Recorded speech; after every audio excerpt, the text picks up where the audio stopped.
पूरी दुनिया और भारत में भी काफी लोग लक, किस्मत, तकदीर इन सब चीजों में बहुत मानते हैं। सब तकदीर का खेल है, सब पहले से लिखा हुआ है, भाग्य के आगे किसी की नहीं चली। इस तरह की बातें हमने बचपन से सुनी है। चाहे कोई पढ़ा लिखा व्यक्ति हो, बहुत ऊंचे ओहदे पर हो, इस तरह के लोग भी भाग्य पर, तकदीर पर बहुत विश्वास करते हैं। पर क्या लक जैसी कोई चीज सच में होती है? और साइंस की नजर में लक क्या है? आज इस वीडियो में इसी बात को डिटेल में समझेंगे। मेरा नाम है डॉक्टर रवि, यह है लॉजिकल आयाम। Let's begin. किस्मत बड़ी कुत्ती चीज है ना, सारी कभी भी पलट जाती है। जिसके भाग्य में कुछ ना हो वो भोले बाबा की पूजा करे। सच तो ये है कि तुम्हारी पूरी किस्मत उसी दिन तय हो गई थी जिस दिन तुम उस घर में पैदा हुए। हमारी पूरी कहानी लिखी हुई है। जन्म के पहले ही शरीर जब रचना होती ना तो लिख जाता।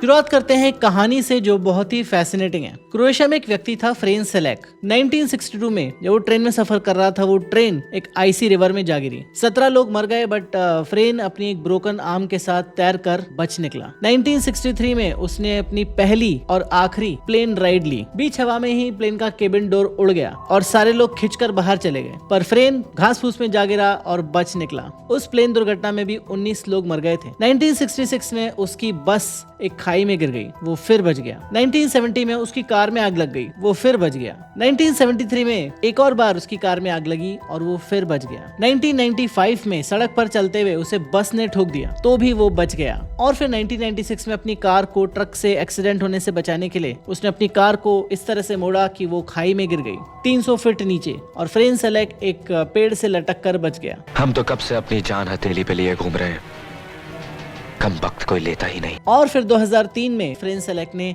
8 लाख यूरोस की लॉटरी जीती। तो इस कहानी में आप फ्रेन सेलेक को क्या मानेंगे? क्या वो दुनिया का सबसे अनलकी इंसान था जिसका बार बार एक्सीडेंट हो रहा था पर वो किसी तरीके से बच रहा था, या वो दुनिया का सबसे लकी इंसान था जिसका बार बार एक्सीडेंट हो रहा था और वो बच रहा था? या शायद ये क्वेश्चन ही गलत है? तो फिर लक है क्या? ये मैं आपको गारंटी के साथ बता सकता हूँ कि साइंस का जवाब वो नहीं है जो हम बचपन से सुनते आए हैं। लक क्या है साइंटिफिकली? साइंस की डिक्शनरी में लक नाम का कोई वर्ड एग्जिस्ट नहीं करता। जिसे हम लक मानते हैं वो दो चीजों का कॉम्बिनेशन होता है। पहला, रैंडमनेस, प्योर अनप्रेडिक्टेबल आउटकम, यानी कि जब कोई फेयर कॉइन टॉस हो तो हेड आएगा या टेल, ये किसी को नहीं पता होता। सेकंड है प्रोबेबिलिटी, यानी किसी आउटकम के चांसेस का मैथमेटिकल मेजर। किसी आउटकम के होने के 50-50 चांस हो सकते हैं, या फिर 1 in a million, या कुछ भी। अब यहाँ पर एक इंटरेस्टिंग चीज है, लिटिलवुड्स लॉ। Mathematician J.E. लिटिलवुड ने कैलकुलेट किया कि एक एवरेज इंसान रोज ऑलमोस्ट 30,000 इवेंट्स एक्सपीरियंस करता है। यानी कि कुछ भी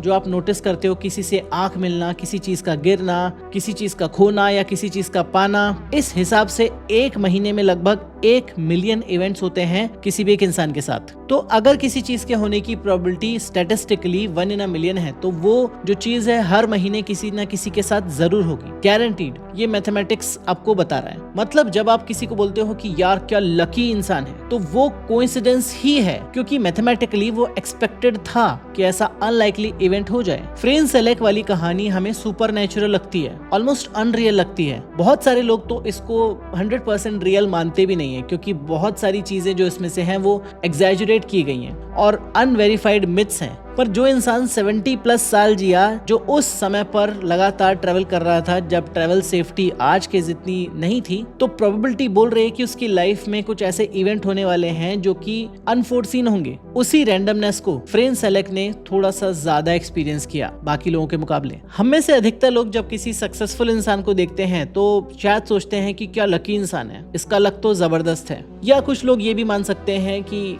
क्या हार्डवर्किंग इंसान है। अब इस लक वर्सेस हार्डवर्क को देखते हैं मैथमेटिकल मॉडल के बेसिस पर। एक बहुत ही इंटरेस्टिंग स्टडी हुई 2018 में, जब एक कंप्यूटेशनल मॉडल बनाया गया जिसमें 1000 वर्चुअल लोगों को बनाया गया, यानी कि वो लोग रियल लाइफ में एग्जिस्ट नहीं करते थे। उन सबको अलग अलग लेवल का टैलेंट दिया गया, फिर रेंडमली लकी इवेंट्स और अनलकी इवेंट्स असाइन किए गए, बिल्कुल जैसे रियल लाइफ में होते हैं। तो इसका रिजल्ट क्या निकला? रिजल्ट वाज वेरी इंटरेस्टिंग कि मोस्ट टैलेंटेड लोग सबसे ज्यादा सक्सेसफुल नहीं थे, और जो लोग मॉडरेट टैलेंट वाले थे लेकिन जिन्हें ज्यादा लकी ब्रेक्स मिल रहे थे, वो टॉप पर पहुंच रहे थे, वो ज्यादा सक्सेसफुल हो रहे थे। अब यहाँ पर मैं आपको लक होता है या नहीं इस बारे में कोई मोटिवेशनल स्पीच नहीं देने वाला या फिर डिमोटिवेट भी नहीं करने वाला, पर यहाँ पर एक बात तो तय है कि जब रैंडमनेस इन्वॉल्व होती है किसी चीज में जो कि यूनिवर्स में हर जगह पर है, तो बेस्ट आउटकम हमेशा उन लोगों के पास नहीं जाते जो सबसे ज्यादा डिजर्विंग हो, सबसे ज्यादा टैलेंटेड हो। कभी कभी कॉइन उल्टा गिर जाता है, कभी कभी चीजें सही नहीं होती, और ये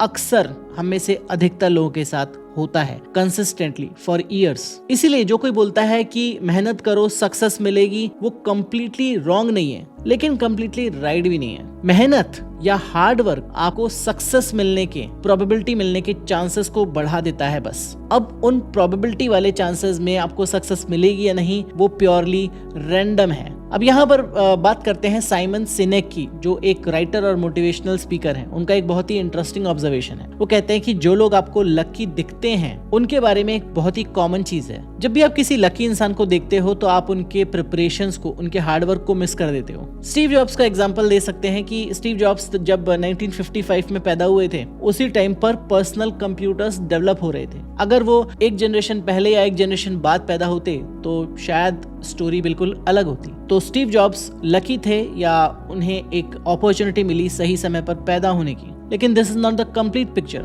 जॉब्स ने वो लक या अपॉर्चुनिटी पूरी तरह से कैश किया, ग्रैब किया, जब उनके पास स्किल्स, ऑब्सेशन और एक वर्किंग टीम थी, क्योंकि सिर्फ टाइमिंग से कुछ नहीं होता। और सिनेक भी यहाँ पर यही बोल रहे हैं कि जो लोग लकी लगते हैं यूजुअली वो अपने आप को ऐसी पोजीशंस में डालते हैं जहां पर अपॉर्चुनिटीज, या जिसे आप लक भी बोल सकते हो, वो उन्हें कंसिस्टेंटली फाइंड करें। तो अगर आप अपनी इनकम को बूस्ट करने की अपॉर्चुनिटी ढूंढ रहे हो तो मैं आपको इंट्रोड्यूस करवाना चाहता हूं मार्केट वुल्फ ऐप से।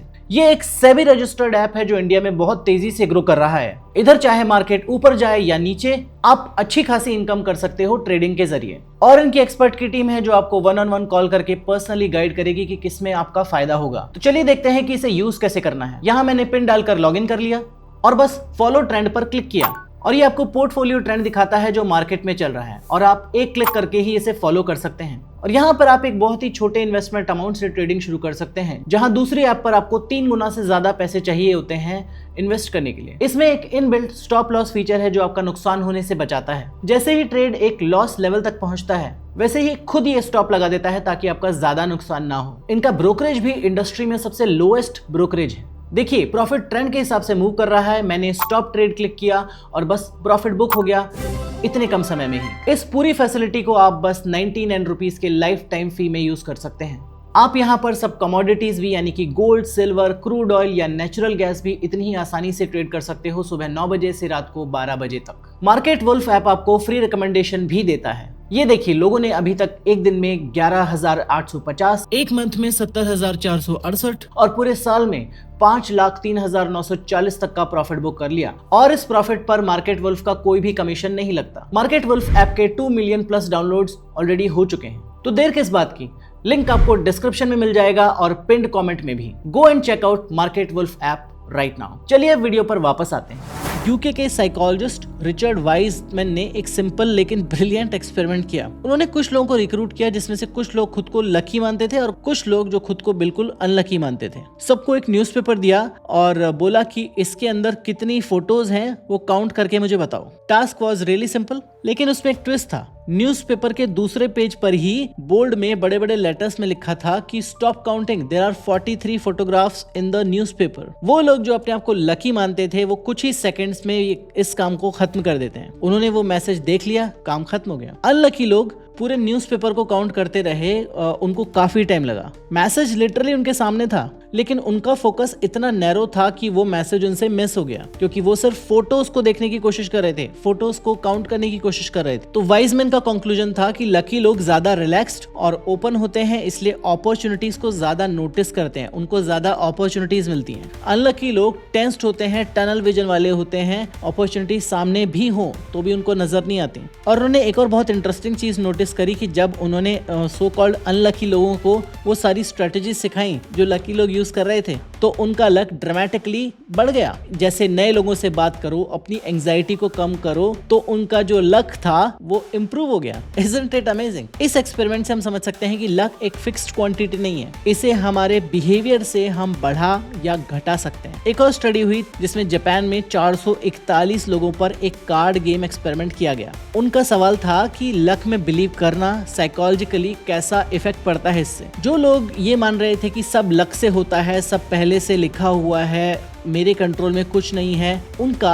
लोअर लाइफ सेटिस्फैक्शन ऑब्जर्व किया गया। और जो लोग मान रहे थे मैं खुद लकी हूँ, यानी कि मैं खुद अपनी लाइफ की अपॉर्चुनिटीज को कंट्रोल कर सकता हूँ, उन लोगों का मूड भी बेहतर था और उनके इमोशंस भी पॉजिटिव थे। उनको लग रहा था कि मेरी लाइफ पर मेरा ज्यादा कंट्रोल है। अब बात करते हैं कि जब luck it's all about randomness and opportunities, तो हमें रियल क्यों लगता है? क्योंकि हमारे दिमाग में कुछ वेरी स्पेसिफिक और वेरी प्रेडिक्टेबल बग्स हैं जिन्हें हम कॉग्निटिव बायसेस कहते हैं। सबसे पहला बग है कंफर्मेशन बायस। हम वही चीजों को याद रखना चाहते हैं, वही चीजों को विश्वास करना चाहते हैं जो हमारे एग्जिस्टिंग बिलीव्स को कंफर्म करते हैं। अगर हमें लगता है कि हम लकी हैं तो हम अपने विंस को याद रखेंगे और अपने जो लॉसेस को भूल जाएंगे। अगर हमें लगता है कि हम अनलकी हैं तो उसका उल्टा होगा। हमारा दिमाग सेलेक्टिवली चीजों को पकड़ेगा, जो स्टोरी प्रिंट करने लायक होगी वो स्टोरी प्रिंट करेगा, बाकी सबको भूल जाएगा। दूसरा बग है क्लस्टरिंग इल्यूजन, यानी कि रैंडम डेटा में भी हम पैटर्न्स देखते हैं। Lottery numbers, cricket scores, stock market, अगर 7 बार कॉन्सेक्यूटिवली हेड आया तो आपको लगता है कि अगली बार टेल्स आएगा, जबकि ऐसा नहीं है। कॉइन को नहीं पता कि पिछली बार क्या आया था। हर टॉस इंडिपेंडेंट होता है। तीसरा बग है गैम्बलर्स फैलेसी। कसिनो में 3 बार रेड आया, लोगों को लगता है कि अब ब्लैक आएगा। मैथमेटिकली अगेन ऐसा नहीं है। जो रूले व्हील होता है इसका भी कोई मेमोरी नहीं होता। जो इंसान 10,000 रुपए इस लॉजिक पर लगाते हैं वो साइंस की इज्जत तो नहीं कर रहे होते हैं। बग नंबर 4 है illusion of control. Psychologist Ellen Langer ने एक्सपेरिमेंट किया, उनको लॉटरी टिकट्स दिए, कुछ लोगों को खुद नंबर चूज करने दिया और कुछ को रैंडम नंबर दिए, और फिर उन्हें इसे एक्सचेंज करने का ऑप्शन दिया। जो लोग खुद चूज कर रहे थे उन्होंने एक्सचेंज रिफ्यूज किया। वो ज्यादा कॉन्फिडेंट थे अपने टिकट के नंबर पर। Even though lottery is completely random, पर खुद चूज करना फॉल्स सेंस ऑफ कंट्रोल देता है। इसीलिए अधिकतर लोग, इनफैक्ट पढ़े लिखे लोग भी रिचुअल्स करते हैं, लकी अंडरवियर पहनते हैं, लकी रुमाल रखते हैं, लकी पेन रखते हैं, लकी सीट पर विश्वास करते हैं, जबकि उन्हें खुद भी पता होता है सबकॉन्शियसली कि इसका कोई साइंटिफिक एविडेंस नहीं है, कोई साइंटिफिक इफेक्ट नहीं है, पर दिमाग को लगता है कि ये सब करने से किसी इवेंट पर मेरा कंट्रोल हो जाएगा। बग नंबर 5 है सर्वाइवरशिप बायस, और ये सबसे डेंजरस वाला है। जकरबर्ग और स्टीव जॉब्स ने कॉलेज छोड़ा, दे वर कॉलेज ड्रॉप आउट्स। वो सक्सेसफुल हुए। बहुत लोग सोचते हैं कि कॉलेज ड्रॉप आउट होना सक्सेस का फॉर्मूला है, और उनकी बात कोई नहीं करेगा जो इसी लॉजिक से कॉलेज छोड़ कर बैठ गए और उन्हें सक्सेस नहीं मिली, क्योंकि उनकी स्टोरी वायरल नहीं है, उनकी स्टोरी इंटरेस्टिंग नहीं है, तो वो सर्वाइवर नहीं है। हम उन्हीं को याद रखते हैं जो सर्वाइवर हैं, सक्सेसफुल हैं, और उन्हीं एग्जाम्पल्स को मिसाल बनाने की कोशिश करते हैं। अगर किसी को किसी सेट तरीके से सक्सेस मिली तो हम उस सेट तरीके को फॉलो करने की कोशिश करते हैं और बाकी उन सब लोगों को भूल जाते हैं जिन्हें उन्हीं तरीकों से असफलता मिली है। हर सक्सेसफुल बिजनेसमैन के पीछे एक ग्रेवयार्ड होता है जिनकी सेम स्टोरी थी, जिन्होंने सेम एफर्ट किए, सेम मेथड्स यूज किए, फिर भी वो सक्सेस नहीं पा सके। ये सिर्फ उनकी फेलियर नहीं बल्कि रैंडमनेस का नतीजा भी था। अब बात करते हैं एक बहुत बड़े एलिफेंट इन द रूम जो हम अक्सर सुनते हैं कि सब पहले से लिखा हुआ है, क्योंकि मुझे लगता है कि आपको इस वीडियो को देखते देखते आपके दिमाग में एक काउंटर आर्ग्यूमेंट चल रहा होगा, बहुत पुराना वाला, बहुत पुराना इंस्टॉल किया हुआ आर्ग्यूमेंट कि ये सब तो ठीक है, प्रोबेबिलिटी, रैंडमनेस, वाइसमैन, लिटिलवुड, ये अच्छी बातें हैं तुम जो बता रहे हो, लेकिन जो लिखा हुआ है वो होता है। इंसान अपनी तकदीर लेकर पैदा होता है, भगवान के हाथ में है सब कुछ, हमारे हाथ में कुछ नहीं है। तो इस बिलीफ को सबसे पहले एड्रेस करते हैं और ये समझने की कोशिश करते हैं कि ये बिलीफ आया कहाँ से। हिंदूज में एक कॉन्सेप्ट है प्रारब्ध कर्म, वो कर्म जो ऑलरेडी एक्टिवेट हो चुके हैं, जिसका फल इस जन्म में हमें मिलना ही मिलना है। कुछ लोग इसे इंटरप्रेट करते हैं कि जो होना है वो होगा। इस्लाम में इसे बोलते हैं तकदीर, अल्लाह का इल्म है कि क्या होगा। कुछ लोग इसे इंटरप्रेट करते हैं कि सब पहले से लिखा हुआ है, और ऑलमोस्ट हर इंडियन घर में इसका एक वर्जन होता है कि कोई इसे भाग्य कहता है, कोई किस्मत कहता है, कोई नसीब कहता है, कोई विधि का विधान कहता है। और यही बिलीफ करोड़ों लोगों के लिए एक कंफर्ट का सोर्स है। और अगर आपको इस चीज से कंफर्ट मिल रहा है तो मैं आपसे वो कंफर्ट नहीं लेना चाहता। लेकिन यहाँ पर एक डिस्टिंक्शन है जिसे हम अक्सर मिस कर देते हैं। बिलीफ अलग चीज है और क्लेम अलग चीज है। ये बोलना कि मुझे लगता है कि एक हायर पावर है, ये पर्सनल बिलीफ है और साइंस में इसका कोई काम नहीं है। और ये बोलना कि जो भी मेरी जिंदगी में हुआ वो सब पहले से लिखा हुआ था, सब प्री डिटरमाइंड था और इसलिए मेहनत और चांस का कोई रोल ही नहीं है, ये एक ऐसा क्लेम है जिसको हम साइंटिफिकली टेस्ट कर सकते हैं। इसको हम देख सकते हैं फेटलिस्टिक बिलीफ से। ये सोचना कि आउटकम पहले से डिसाइड है, डायरेक्टली लिंक्ड है लोअर एजेंसी, लोअर एफर्ट और वर्स रियल वर्ल्ड आउटकम के साथ में। टर्की में एक स्टडी हुई जिसमें फेटलिस्टिक बिलीफ वाले लोगों ने हेल्थ डिसीजन में ज्यादा प्रोक्रेस्टिनेट किया कि जो होना है वो तो होगा, फिर डॉक्टर के पास क्यों जाना। और याद रखो जापान वाली स्टडी जो हमने देखी थी कि जो लोग सोचते हैं कि सब कुछ लक से या सब भगवान की मर्जी से होता है, उनका लाइफ सेटिस्फैक्शन उन लोगों की तुलना में कम है जो लोग सोचते हैं कि मैं खुद अपना लक बना सकता हूँ, खुद अपनी तकदीर बना सकता हूँ। मतलब लक, तकदीर या किस्मत में बिलीव करना साइकोलॉजिकली भी और प्रैक्टिकली भी हमें वहां नहीं लेके जाता जहां पर हम जाना चाहते हैं, हमें उस स्टेट ऑफ माइंड में नहीं रखता जहां हम रहना चाहते हैं। अब आता है फ्री विल का क्वेश्चन। फिलोसोफर्स और साइंटिस्ट इस पर हमेशा झगड़ते रहते हैं कि हमारे पास जेन्युइनली फ्री विल है या नहीं, हम डिटर्मिनिस्टिक समाज में रहते हैं कि नहीं, सब कुछ पहले से लिखा हुआ है या हम अपनी फ्री विल से सब कुछ तय कर सकते हैं। ये एक बहुत बड़ा रैबिट होल है जिसके बारे में हम एक सेपरेट वीडियो में बात करेंगे। लेकिन प्रैक्टिकल लेवल पर चाहे फ्री विल हो या ना हो, हमारे डिसीजन और हमारा बिहेवियर जो होता है रियल वर्ल्ड आउटकम्स को चेंज करता है।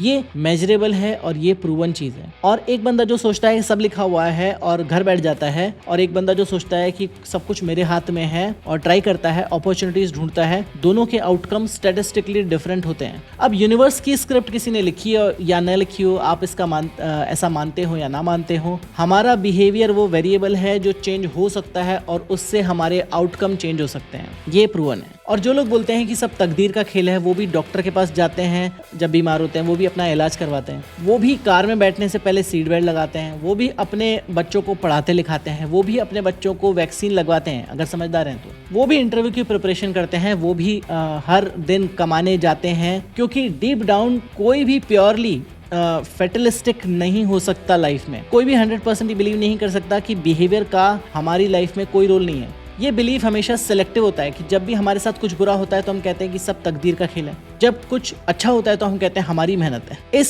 सेलेक्टिव फेटलिज्म का नाम होता है सेल्फ सर्विंग एट्रीब्यूशन बायस। साइंस ने इसको भी डॉक्यूमेंट किया है। तो मैं ये नहीं कह रहा कि आपके बिलीफ्स गलत हैं या आपकी स्पिरिचुअलिटी गलत है, मैं ये कह रहा हूँ कि सब लिखा हुआ है एक इनकम्प्लीट मॉडल है, और जब आप इसे अपनी लाइफ के डिसीजंस के लिए यूज करते हो तो वो आपके अगेंस्ट में काम करता है मोर ऑफ्टन देन नॉट। तो चांसेस रियल हैं, रैंडमनेस रियल है, और तुम्हारा रिस्पॉन्स टू दैट रैंडमनेस वो भी रियल है। अब बात करते हैं लक को मेजर कैसे करें, लक को मापने का साइंटिफिक तरीका। स्टेप 1, नल हाइपोथेसिस को डिफाइन करो, यानी कि ये होगा लकी और अनलकी लोगों में आउटकम का कोई रियल डिफरेंस नहीं है। स्टेप 2, कंट्रोल ग्रुप्स को डिफाइन करो, यानी कि उन लोगों को जिनका आउटकम हम कंट्रोल कर सकें, वरना हम सिर्फ कंफर्मेशन बायस को ही मेजर कर रहे होंगे। स्टेप 3, आउटकम को मेजर करो, कॉइन फ्लिप्स कितनी बार क्या आया, job interviews, again card games, सब कुछ मेजरेबल है। स्टेप 4, स्टैटिस्टिकल टेस्ट लगाओ, chi square test, T test, P value. अगर पी वैल्यू आती है 0.05 तो रिजल्ट इतना अनलाइकली था कि नल हाइपोथेसिस को आप रिजेक्ट कर सकते हो। अब नल हाइपोथेसिस क्या था कि लकी और अनलकी लोगों में आउटकम का कोई रियल डिफरेंस नहीं है। वाइसमैन ने एग्जैक्टली यही किया था। उन्होंने पाया कि जो लोग लकी लोगों की तरह बिहेव करते हैं वो जेन्युइनली मोर अपॉर्चुनिटीज को नोटिस करते हैं, उन्हें ज्यादा अपॉर्चुनिटीज मिलती हैं। लेकिन कॉइन फ्लिप्स में, लॉटरी में कोई डिफरेंस नहीं होता। प्योर चांस में लक का, बिलीफ का कोई एडवांटेज नहीं है। मतलब कि रैंडम आउटकम्स रैंडम ही रहेंगे, बट अगर आप अपने अपॉर्चुनिटीज का एक्सपोजर बढ़ाओगे, मेहनत ज्यादा करोगे, पढ़ाई ज्यादा करोगे, तो आपके अपॉर्चुनिटीज बढ़ते जाएंगे। सही समय पर सही लोगों से मिलोगे, आपके अपॉर्चुनिटीज बढ़ते जाएंगे। अपना स्किल बिल्डिंग करोगे, आपके अपॉर्चुनिटीज बढ़ते जाएंगे। Chances of you being lucky वो बढ़ता जाएगा। तो जिस इनविजिबल फोर्स को हम लक कहते हैं, जो अच्छे लोगों को चूज करती है, वो एग्जिस्ट नहीं करता। इसका कोई एविडेंस नहीं है, बिल्कुल भी नहीं है। लेकिन जिसे मैथमेटिक्स डिफाइन करता है, रैंडमनेस का नेचुरल आउटकम, जिसमें कुछ इवेंट और कुछ लोग एक दूसरे के साथ इंटरेक्ट करते हैं जो उनको बेनिफिट करे या हार्म करे,